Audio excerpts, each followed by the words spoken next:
गौर से सुनिए दोस्तों, क्या आपने कभी खुद से ये सवाल किया है कि अगर आपका मन आपका गुलाम बन जाए तो आप क्या नहीं कर सकते? क्या आपने कभी महसूस किया है कि आपकी जिंदगी में सबसे बड़ी लड़ाई बाहर की दुनिया से नहीं, आपके अपने मन से है? सुबह उठने का मन नहीं करता, कुछ नया सीखने का मन नहीं करता, बुरी आदतें छोड़ने का मन नहीं करता, गुस्सा आ जाता है, मन भटक जाता है, काम का मन नहीं करता और फिर दिन के अंत में पछतावा होता है कि आज भी खुद से हार गया। कभी सोचा है कि ऐसा क्यों होता है? इस वीडियो में हम उसी गहराई तक उतरेंगे जहां से ये सारा खेल शुरू होता है, आपके मन से। और बात बस समझने की नहीं है, बात है जागने की, सच को देखने की और अपने मन को साधने की। क्योंकि जिसने अपने मन को साध लिया उसने सारा संसार जीत लिया। गौतम बुद्ध ने कहा था, मन ही सब कुछ है, तुम जो सोचते हो वही बन जाते हो। अब जरा सोचिए, अगर आपका मन ही बार बार सोचता है कि मैं कमज़ोर हूं, मुझे नहीं आता, मेरा ध्यान नहीं लगता, तो वो सोच धीरे धीरे आपका सत्य बन जाती है। और यही है मन की सबसे बड़ी चाल। वो आपकी बनाई हुई आदतों, भावनाओं और यादों का गुलाम बन जाता है और आपको गुलाम बना देता है।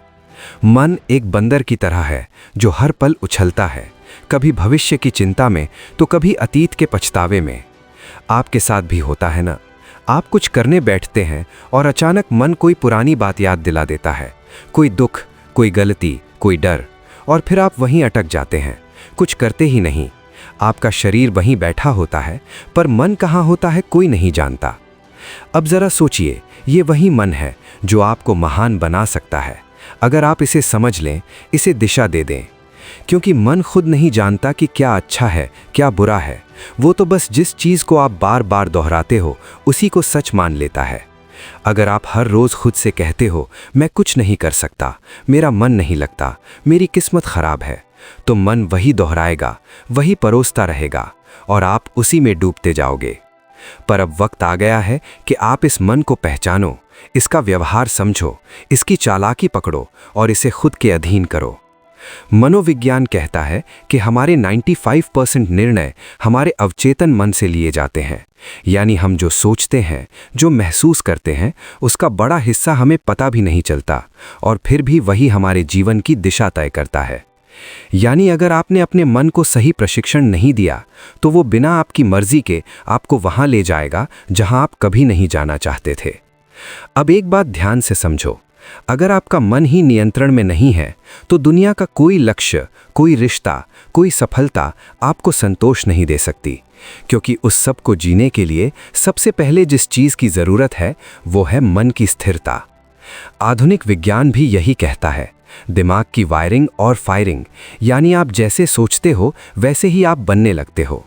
हर बार जब आप नकारात्मक सोचते हो, आपका दिमाग उसी सोच की आदत डाल लेता है और यही आपकी आइडेंटिटी बन जाती है। अब जरा रुकिए और सोचिए, क्या आप वाकई अपने मन के मालिक हैं या फिर आपका मन ही आपको चला रहा है? यही है वो सवाल जो इस वीडियो की शुरुआत है। क्योंकि जब तक आप इस सवाल का जवाब खुद नहीं ढूंढोगे, तब तक कोई बाहरी ज्ञान, कोई मोटिवेशन, कोई तरीका काम नहीं करेगा। इस वीडियो में हम आपके सामने वो रहस्य खोलने वाले हैं जिसके बाद आप जानोगे कि मन को जीतना क्या होता है और कैसे हर आम इंसान अपने मन की शक्ति को जागृत कर सकता है। और याद रखिए, मन को जीतना कोई एक दिन का काम नहीं है, ये एक अभ्यास है, एक यात्रा है, एक युद्ध है जो हर दिन लड़ा जाता है। लेकिन अगर आप इस युद्ध को समझ लें तो जीत पक्की है। अब हम उस बिंदु पर पहुंच चुके हैं जहां से असली सफर शुरू होगा। इस सफर में हम जानेंगे मन को कंट्रोल करने की 5 सबसे शक्तिशाली विधियां, जो न केवल आपके विचारों को बदलेंगी बल्कि आपके जीवन की दिशा ही मोड़ सकती है। तो बने रहिए इस वीडियो के साथ, क्योंकि अब जो आएगा वो सिर्फ जानकारी नहीं, जागृति है। पहली विधि, सकारात्मक आत्मवार्ता, पॉजिटिव सेल्फ टॉक। क्या आपने कभी अपने आप से कहा है, मुझसे नहीं होगा, मैं हमेशा गलती करता हूं, मेरे बस की बात नहीं है? अगर हां, तो आज इस वीडियो को पूरा देखना आपके जीवन की दिशा को बदल सकता है। क्योंकि जिस व्यक्ति से आप सबसे ज्यादा बातें करते हैं वो कोई और नहीं, आप खुद हैं। और यही बातचीत आपके भविष्य की दिशा तय करती है। हमारा मन जो सोचता है वही हम बनते हैं। ये बात सिर्फ कोई मोटिवेशनल डायलॉग नहीं है, ये विज्ञान भी कहता है और ब्रह्म ज्ञान भी। मन को कंट्रोल करने की पहली शक्तिशाली विधि है सकारात्मक आत्मवार्ता, यानी अपने आप से सकारात्मक बातें करना। ये कोई मामूली आदत नहीं, ये आपकी आत्मा से सीधा संवाद है। जब हम रोज खुद को नकारात्मक बातें कहते हैं, जैसे मैं कमजोर हूं, मेरे साथ ही ऐसा क्यों होता है, मुझे कुछ नहीं आता, तो हमारा अवचेतन मन, सबकॉन्शियस माइंड उन बातों को सच मानने लगता है। फिर वही बातें हमारी आदत बन जाती हैं, हमारी सोच बन जाती हैं, और धीरे धीरे हमारा भविष्य भी वैसा ही बनने लगता है। मनोविज्ञान कहता है कि हमारा अवचेतन मन हर उस बात को रिकॉर्ड करता है जो हम खुद से बार बार कहते हैं। इसलिए अगर आप खुद से बार बार बोलते हैं मैं हार जाऊंगा, तो आपकी सोच हारने वाली बन जाएगी। और अगर आप खुद से रोज बोलें मैं कर सकता हूं, मैं सीख सकता हूं, मुझे खुद पर विश्वास है, तो आपका दिमाग उसी दिशा में काम करने लगेगा, सफलता की दिशा में। इस आत्मवार्ता का असर केवल आपके आत्मविश्वास पर ही नहीं पड़ता, बल्कि ये आपके शरीर की ऊर्जा, आपके फैसले और आपकी दृष्टि तक को प्रभावित करता है। गौतम बुद्ध ने कहा था, मन ही सब कुछ है, जैसा तुम सोचते हो वैसे ही बन जाते हो। उनकी ये बात आज के विज्ञान से भी मेल खाती है। पॉजिटिव सेल्फ टॉक हमारे न्यूरॉन्स को नए रास्ते बनाने पर मजबूर करती है। यानी जब आप बार बार खुद से अच्छा बोलते हैं, तो आपका दिमाग नई संभावनाओं के लिए खुलने लगता है। अब सवाल उठता है, ये सकारात्मक आत्मवार्ता करनी कैसे है? सबसे पहले हर सुबह उठते ही अपने आप से एक बात जरूर कहिए, मैं आज पहले से बेहतर हूं और हर दिन आगे बढ़ रहा हूं। ये छोटे छोटे वाक्य आपके दिन की दिशा तय करते हैं। दूसरा, जब भी कोई काम मुश्किल लगे तो खुद से ये मत कहो कि मुझसे नहीं होगा, बल्कि कहो ये चुनौती है और मैं इसे सीखने का मौका मानता हूं। इस सोच से आपका डर छटने लगता है। तीसरा, अगर आप किसी गलती को लेकर खुद को कोसते हो, तो उसी समय खुद से कहो मैं सीखने वाला हूं, गलती मेरी पहचान नहीं है। ये आत्मस्वीकृति आपके मन को बोझ से मुक्त करती है। दुनिया में कोई भी सफलता तब तक नहीं आती जब तक आप खुद पर विश्वास करना नहीं सीखते, और ये विश्वास तब पैदा होता है जब आप खुद से बात करना शुरू करते हैं, सकारात्मक ढंग से। अब यहाँ एक बात और समझना बेहद जरूरी है। सकारात्मक आत्मवार्ता का मतलब ये नहीं कि आप हर हाल में खुद से झूठ बोलें, बल्कि इसका अर्थ है अपने अंदर की सच्चाई को देखना, समझना और उसे उन्नत दिशा में मोड़ना। अगर आप किसी कमजोरी को पहचानते हैं, तो खुद से कहिए, हाँ ये मेरी कमी है, लेकिन मैं इसे सुधार सकता हूँ। बस यही सोच आपको हर दिन एक नए स्तर पर ले जाएगी। इस आदत को अपनाने के लिए आप एक छोटा सा अभ्यास कर सकते हैं। रोज रात को सोने से पहले अपने आप से 3 सकारात्मक बातें बोलिए, जैसे आज मैंने खुद पर काम किया, मैं आगे बढ़ रहा हूँ, मुझे खुद से प्यार है। ये बातें छोटी लगती हैं, लेकिन यही छोटी बातें आपके अंदर की जंग को जीतने में मदद करती हैं। बुद्ध कहते हैं, खुशी हमारे अपने विचारों पर निर्भर करती है। तो अगर आपके विचार आपके खुद के बारे में नकारात्मक होंगे, तो आपके जीवन का हर कोना दुखी लगेगा। लेकिन अगर आप अपने अंदर सकारात्मक ऊर्जा भरते हो, तो मुश्किलें भी साधारण लगने लगती हैं। अब ध्यान दीजिए, ये तो सिर्फ पहली विधि थी, मन को नियंत्रित करने की शुरुआत। इस यात्रा में आगे और भी गहराई है, और अब हम प्रवेश करेंगे दूसरी विधि में, जो आपके मन को स्थिरता और गहराई प्रदान करेगी, ताकि आप न केवल सोचें सकारात्मक, बल्कि महसूस करें आत्मिक शक्ति। दूसरी विधि, लक्ष्य निर्धारण, गोल सेटिंग। क्या आपने कभी सोचा है कि मन भटकता क्यों है? क्यों हम अक्सर एक काम शुरू तो करते हैं, लेकिन बीच में ही छोड़ देते हैं? क्यों हमारा मन कभी अतीत की यादों में उलझा रहता है, तो कभी भविष्य की चिंता में खोया रहता है? इसके पीछे एक गहरी वजह है, अस्पष्टता। मन को दिशा तब मिलती है जब उसे पता हो कि उसे जाना कहाँ है, और जब ये दिशा नहीं होती, तो मन बिल्कुल उस घोड़े की तरह होता है जो खुली जमीन में बेतहाशा दौड़ रहा हो, बिना किसी मंजिल के। इसलिए मन को नियंत्रित करने की दूसरी शक्तिशाली विधि है लक्ष्य निर्धारण। जी हाँ, स्पष्ट, यथार्थवादी और प्रेरणादायक लक्ष्य। जिस इंसान ने अपने जीवन का उद्देश्य तय कर लिया, उसका मन खुद ब खुद अनुशासित हो जाता है। गौतम बुद्ध ने एक बार कहा था, यदि कोई व्यक्ति एक बाण को निशाने पर चलाता है, तो पहले वो जानता है कि निशाना कहाँ है। उसी प्रकार जीवन को सही दिशा में ले जाने के लिए मनुष्य को पहले अपने लक्ष्य को जानना चाहिए। ये बात सिर्फ बौद्ध दर्शन में नहीं, बल्कि आधुनिक मनोविज्ञान में भी साफ साफ कही जाती है। मनोवैज्ञानिक कहते हैं कि जब आप स्पष्ट लक्ष्य बनाते हैं तो आपका मस्तिष्क एक केंद्र बिंदु ढूंढ लेता है। ये केंद्र बिंदु दिमाग को एक ही दिशा में सोचने, योजना बनाने और मेहनत करने के लिए प्रेरित करता है। जिस तरह से जीपीएस लोकेशन डाले बिना रास्ता नहीं दिखाता, उसी तरह लक्ष्य के बिना आपका मन आपको कहीं नहीं ले जाएगा या फिर किसी ऐसी जगह पहुंचा देगा जहां आप कभी नहीं जाना चाहते थे। यहां पर एक महत्वपूर्ण तथ्य आता है। रेटिकुलर एक्टिवेटिंग सिस्टम RAS, ये हमारे मस्तिष्क का एक खास सिस्टम होता है जो हमें सिर्फ उन्हीं चीज़ों पर ध्यान देने देता है जो हमारे लक्ष्य से जुड़ी होती हैं। उदाहरण के लिए, अगर आप सोचते हैं कि मुझे एक लेखक बनना है, तो अचानक आपको किताबें, लेखन से जुड़ी जानकारी और अवसर खुद ही दिखने लगते हैं। ये कोई जादू नहीं है, ये आपका लक्ष्य और दिमाग का आपसी तालमेल है। अब सवाल ये है, लक्ष्य कैसा होना चाहिए? कई बार लोग बहुत बड़े बड़े लक्ष्य बना लेते हैं, लेकिन वो इतने धुंधले और अनियोजित होते हैं कि दिमाग उन्हें समझ ही नहीं पाता। इसलिए पहला कदम है अपने लक्ष्य को अनमोल मानता हूं और इसे यूं ही व्यर्थ नहीं जाने दूंगा। और जब ये भाव मन में दृढ़ हो जाता है, तब मन भी उसी अनुरूप काम करता है। वो आपके नियंत्रण में आने लगता है। तो यदि आप अपने मन को नियंत्रित करना चाहते हैं, शांत और स्थिर बनाना चाहते हैं, तो अपनी दिनचर्या को पुनः रचिए। हर घंटे का हिसाब रखिए और सबसे ज़रूरी, हर पल को पूरी जागरूकता और गहराई से जीने की आदत डालिए। जब मन देखेगा कि आप समय का सम्मान कर रहे हैं, तो वो भी आपको सम्मान देगा। दोस्तों, क्या आप जानते हैं, हम सबके भीतर एक ऐसी शक्ति है जो अगर जाग जाए तो ना कोई डर टिक सकता है, ना कोई चिंता, ना कोई भ्रम। लेकिन अफसोस की बात यह है कि आज की भागदौड़ भरी जिंदगी में हम उस शक्ति से बिल्कुल कट चुके हैं। मन एक भटकती हुई हवा बन गया है, कभी अतीत के पछतावे में उलझा हुआ तो कभी भविष्य की चिंता में डूबा हुआ। और यही सबसे बड़ा कारण है मानसिक अशांति का, नींद ना आने का, अकेलेपन का और आत्मविश्वास की कमी का। आज हम बात करने जा रहे हैं ध्यान की, यानी मेडिटेशन की। ये सिर्फ कोई साधना नहीं, ये कोई ट्रेंड नहीं, ये कोई वेस्टर्न तकनीक नहीं, बल्कि ये हमारी ही आत्मा का द्वार है, जिससे होकर हम अपने भीतर के सच्चे स्वरूप तक पहुंच सकते हैं। हर दिन कुछ ही मिनट का ध्यान आपके पूरे जीवन की दिशा बदल सकता है। और ये कोई अतिशयोक्ति नहीं है, ये विज्ञान भी मान चुका है और ब्रह्म ज्ञान भी बार बार इसी बात की पुष्टि करता है। जब आप ध्यान करते हैं तो सबसे पहले जो होता है वो ये कि आपका मन स्थिर होता है। वो मन जो अभी तक बंदर की तरह इधर उधर कूद रहा था, वो शांत हो जाता है। और जब मन शांत होता है, तभी तो आप अपने विचारों को स्पष्ट देख सकते हैं।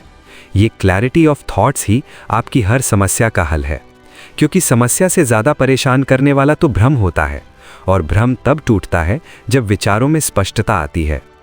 आज मनोवैज्ञानिक भी कहते हैं कि जब कोई व्यक्ति रोज़ 10 से 15 मिनट ध्यान करता है, तो उसका एमिगडाला, जो हमारे मस्तिष्क का वो हिस्सा है जो डर और चिंता को नियंत्रित करता है, वो छोटा होने लगता है। और इससे व्यक्ति का इमोशनल रिस्पॉन्स सुधरने लगता है। मतलब ये कि जो बात पहले आपको बहुत जल्दी गुस्सा दिला देती थी, वही बात अब शायद आपको हंसी में टालने की शक्ति दे दे। जो पहले आपकी नींद छीन लेती थी, वही अब आपको गहरी नींद में डुबा दे। ध्यान कोई दिखावा नहीं है, ये एक आंतरिक प्रक्रिया है, और ये तभी फल देती है जब आप इसे श्रद्धा और नियमितता से करते हैं। जैसे शरीर के लिए व्यायाम जरूरी है, वैसे ही मन के लिए ध्यान एक आवश्यकता है। ये कोई विकल्प नहीं, बल्कि मानसिक स्वच्छता का मूल आधार है। अब जरा एक पल रुकिए और अपने भीतर झांकिए, बिना किसी आवाज के, बिना किसी शब्द के, बस खुद के साथ कुछ पल बिताने की कोशिश कीजिए। क्या आप जानते हैं कि जब आप गहराई से ध्यान में जाते हैं, तो आप ना सिर्फ अपने विचारों को समझने लगते हैं, बल्कि आप ये भी महसूस करने लगते हैं कि आप वो विचार नहीं है, आप तो वो देखने वाला है जो हर विचार को आते जाते देख रहा है। गौतम बुद्ध ने ध्यान को जीवन का मूल बताया। उन्होंने कहा, ध्यान ही एकमात्र रास्ता है जिससे तुम अपने भीतर की आग को बुझा सकते हो। उन्होंने वर्षों तक मौन साधना की, अपने विचारों को परखा, और उसी गहराई से उन्होंने संसार को बताया कि मनुष्य का दुख किसी बाहरी कारण से नहीं होता, बल्कि उसके मन की अस्थिरता ही उसका सबसे बड़ा शत्रु है। और इस शत्रु को हराने का एकमात्र रास्ता ध्यान है। बुद्ध के अनुसार ध्यान तुम्हें साक्षी बनाता है, और जब तुम साक्षी हो जाते हो, तब तुम अपने डर को भी, अपने क्रोध को भी, अपनी व्यथा को भी बाहर से देख सकते हो। और यही दूरी ही तो है मुक्ति की शुरुआत। आज जितना समय हम बाहरी चीज़ों पर खर्च कर देते हैं, मोबाइल स्क्रॉलिंग, टीवी देखना या बेवजह की बातचीत, अगर उसी में से हम सिर्फ 15 मिनट अपने लिए, अपने मन के लिए दे दें, तो सोचिए हमारा जीवन कितना बदल सकता है।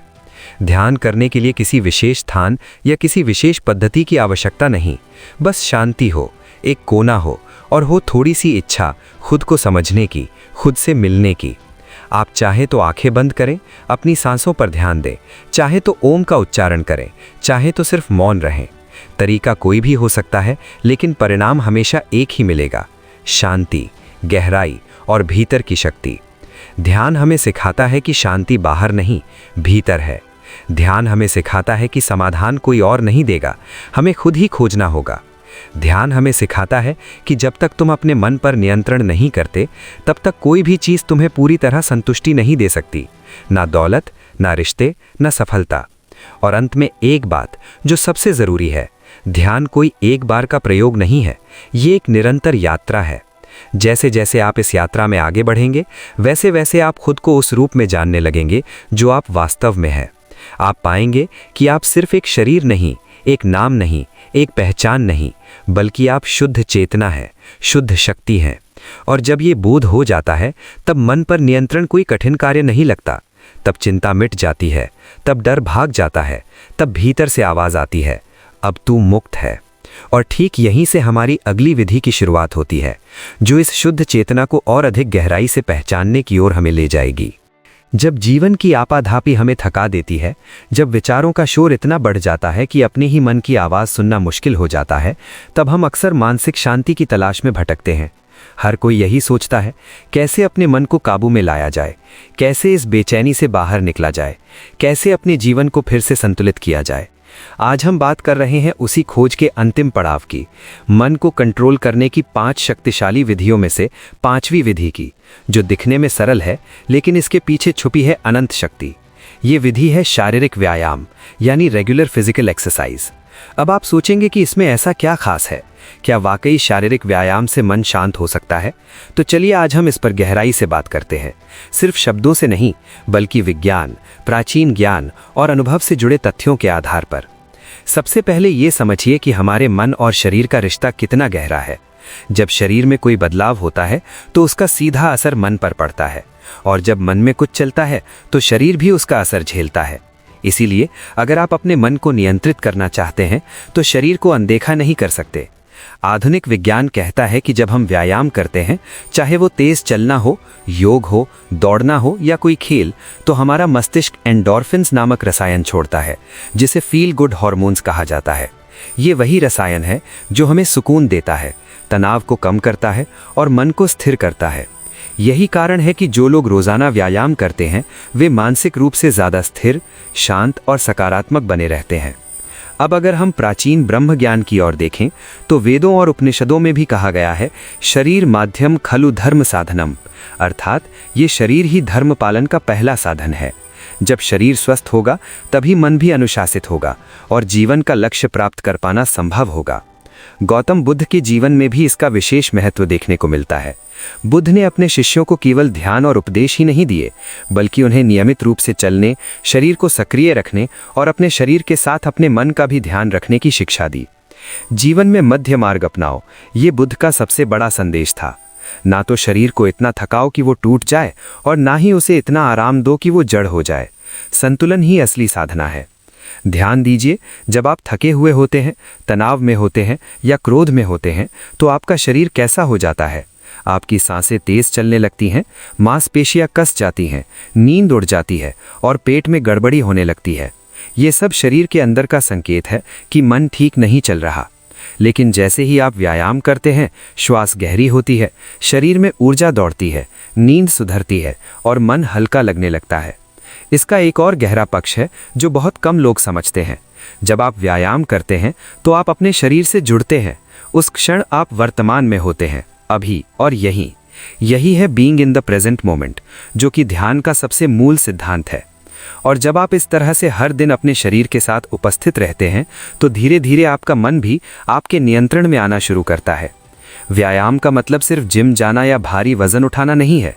ये तो आपकी दिनचर्या का एक हिस्सा बन सकता है, जैसे सुबह की सैर, सूर्य नमस्कार, प्राचीन योगासनों का अभ्यास या यहाँ तक कि खेतों में काम करना भी एक तरह का व्यायाम है। सवाल ये नहीं है कि आप क्या करते हैं, सवाल ये है कि आप कितनी नियमितता से करते हैं और कितनी श्रद्धा से करते हैं। और एक बात हमेशा याद रखें, जब आप अपने शरीर को रोज सुधारते हैं तो आप अनजाने में अपने मन को भी एक नई मन को नियंत्रित करना कोई एक दिन का काम नहीं है। ये एक यात्रा है आत्मज्ञान की, अनुशासन की और अपने भीतर की शक्ति को पहचानने की। जब आप अपने मन को समझना शुरू करते हैं, उसे दिशा देना सीखते हैं, तो आप खुद महसूस करेंगे कि जीवन में कितनी शांति, स्पष्टता और ऊर्जा आ गई है। आज से ही छोटी शुरुआत करें, ध्यान करें, अपनी सांसों पर ध्यान दें, अपने विचारों को देखें और हर दिन खुद से जुड़ने का प्रयास करें। एक दिन, 2 दिन, 1 हफ्ता और धीरे धीरे आप अपने भीतर के उस मौन को महसूस करेंगे जो अब तक बाहर की दुनिया के शोर में खो गया था। और याद रखिए, मन पर विजय ही जीवन की सबसे बड़ी जीत होती है।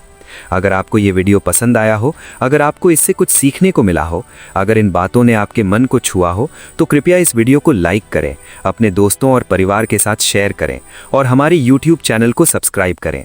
आपका एक एक सब्सक्राइब हमें प्रेरणा देता है कि हम आपके लिए और भी गहरा और भी सार्थक ज्ञान लेकर आएं। हमारा उद्देश्य सिर्फ वीडियो बनाना नहीं, बल्कि आपके जीवन में एक सकारात्मक बदलाव लाना है। तो जुड़िए हमारे साथ इस आत्मविकास की यात्रा में, क्योंकि आने वाले वीडियो में हम बात करेंगे एक ऐसे विषय पर जो आपके जीवन के हर कोने को रोशन कर सकता है। धन्यवाद। शांत रहिए, जागरूक रहिए और अपने भीतर की शक्ति को पहचानते रहिए।